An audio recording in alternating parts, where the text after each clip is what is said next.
Well, Lisa, if you went to the dictionary and looked up target audience for Rock of Ages, not us. No, you would find a little picture of me, believe it or not. Oh, okay. Because I will confess to you, I love jukebox musicals. I've seen Jersey Boys and Mamma Mia on stage a number of times, and I love most of the music in this movie. Now, the first thing to be said about Rock of Ages as a movie is that it is off the charts cheesy. It's one of those movies where it's set in Los Angeles on the Sunset Strip in 1987. The sets look like sets. Actors like Alec Baldwin and Russell Brand are walking around in these ridiculously fake wigs that sort of martyr their performances. And the two romantic leads are so toothless and bland that this movie actually made me wish I was watching Zac Efron and Miley Cyrus. But here's what I have to say. I would have forgiven all of that if this movie delivered the music.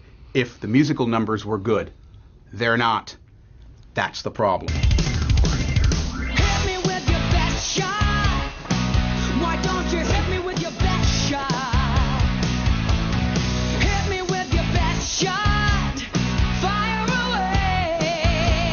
I think that the problem is you are not back in the 80s when you loved this. And I think between then and now, this music is pretty thin. I was not a big fan of it. But okay, let's say that the music could have been delivered with a great band. That is not what this movie is about. This movie, first of all, is a Broadway show that has been adapted to a movie, which is always a terrible thing to do, I think. Or I'll put it this way, a really difficult thing to do. Well, the last time the director, Adam Shankman, did it with Hairspray, I think he brought it off. Well, and I think that he has the same problems that he did then, which is that what you see on the stage is a whole different energy and a whole different feeling than what you get on the screen. Absolutely. And every single scene of this movie was imitation. It was dead. It was an idea of what it's like to take a stage show and to make it about an idea of the 80s. There is no immediacy to it. There's no immediacy. There's no authenticity. I think what you're saying in missing the music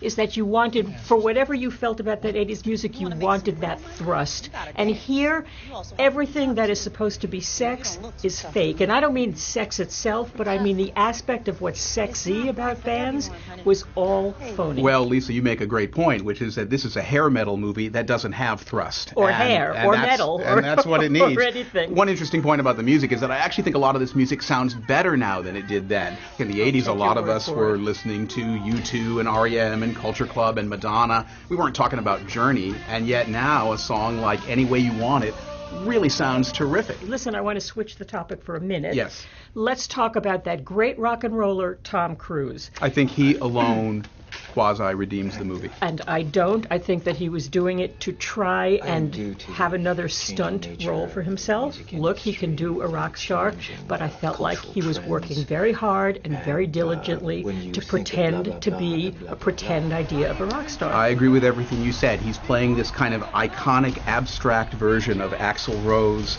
and it's just so thin on the page, and it is stunt casting. It's not a great performance, and yet Tom Cruise is such a good actor that he takes his character and he gives him little shadings and he makes him sort of interesting and funny, and as long as he was on screen, the movie held me. The rest of the time, I was looking at my watch. Well, while he was on screen, when he wasn't on screen, whenever the rock and roll was going, I was thinking, what era am I in? Please bring me back to the present.